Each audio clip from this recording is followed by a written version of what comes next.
Oh look, we're really excited. You know, it's the first time for a while that we've had a pick inside the first 10 selections, being pick 6. We've got the scope to take 4 players in the national draft.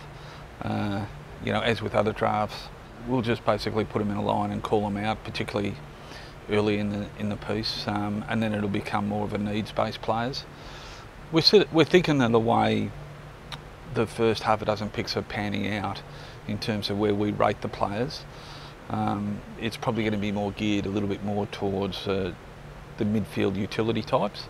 But again, that'll sort of sort itself out in the next 24 hours or so. So we have got the scope to take 4 selections.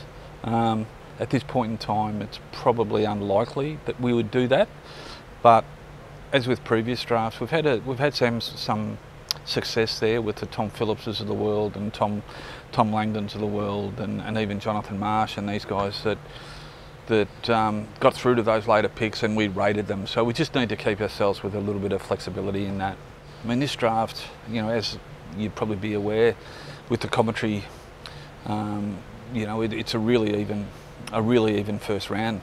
You know, there could be players that are sort of ranked sort of 13, 14, 15, even jumping inside top 10. So, and there is no real clear number 1 at this point in time. I mean, obviously the popular opinion is Cameron Rayner, but again, there is some more commentary around that selection as well, and that just gives you a real indication of the actual evenness of the particularly the top 10 or a dozen players.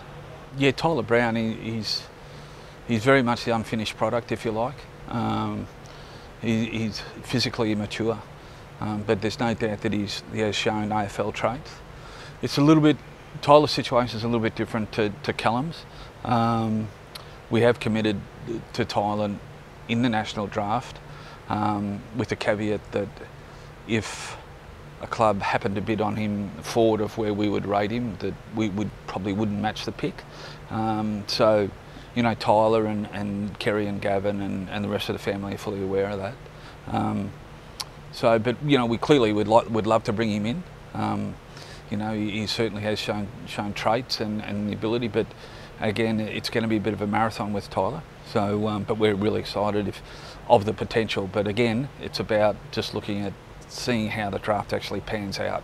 It's an exciting time, not only for the club, but also the players themselves, and we want to try and embrace that, and we want to try and really give them, you know, a great stepping stone to a career. But you know, as soon as the boys walk through the door, it's a whole new world, and you know, with that comes an enormous amount of pressure and scrutiny, as we all know, and no more bigger club than what we present.